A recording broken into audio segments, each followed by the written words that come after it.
সম্প্রতি বাংলা সহ গোটা দেশ জুড়ে ওষুধের গুণমান পরীক্ষা চালায় central drug standard control organisation. সেই পরীক্ষাতে খোদ জানুয়ারি মাসেই ডাহা ফেল করেছে মোট 93টি ওষুধ। এই গুণমান পরীক্ষায় ফেল হওয়া ওষুধের তালিকায় দেখা গিয়েছে প্যারাসিটামল, রক্তচাপ, বমিভাব কাটানোর মতো একাধিক ওষুধের নাম, যা সাধারণ মানুষ দিন প্রতিদিন ব্যবহার করে থাকেন।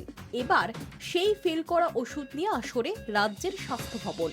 সিডিএসসিওর গুণমান পরীক্ষায় ফেল করা ওষুধগুলিকে নিয়ে সতর্ক বার্তা জারি করল তারা। সেন্ট্রাল মেডিসিন স্টোরকে রাজ্যের প্রত্যেকটি হাসপাতাল থেকে গুণমানের উত্তীর্ণ না হওয়া ওষুধ সরানোর নির্দেশ দিয়েছে স্বাস্থ্য ভবন। পাশাপাশি একটি বিজ্ঞপ্তি জারি করে রাজ্যের হোলসেলার ও খুচরো ওষুধ ব্যবসায়ীদের এই ফেল করা ওষুধ বিক্রি বন্ধের নির্দেশ দিয়েছে স্বাস্থ্য সচিব। তবে শুধু নোটিশ দিয়েই কিন্তু ক্ষান্ত হননি তারা।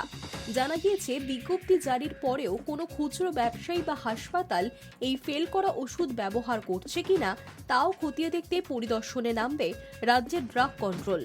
যদি কেউ সেই বিক্রি বন্ধের নির্দেশিকা অমান্য করেন, সেক্ষেত্রে তাদের বিরুদ্ধে আইনানুগ ব্যবস্থা নেওয়া হবে বলে জানাচ্ছে স্বাস্থ্য ভবন। উল্লেখ্য, বাতিল হওয়া এই ওষুধগুলির প্রত্যেকটি নিত্য ব্যবহারের অন্তর্গত। সাধারণ অসুখ বিসুখে এই ওষুধ নিয়ে থাকে মানুষ। ডিসেম্বর থেকে ফেব্রুয়ারি পর্যন্ত বাতিল হয়েছে 250রও বেশি ওষুধ।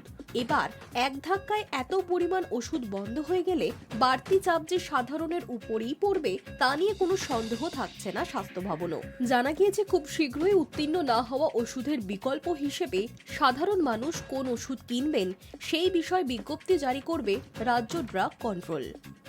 High News network.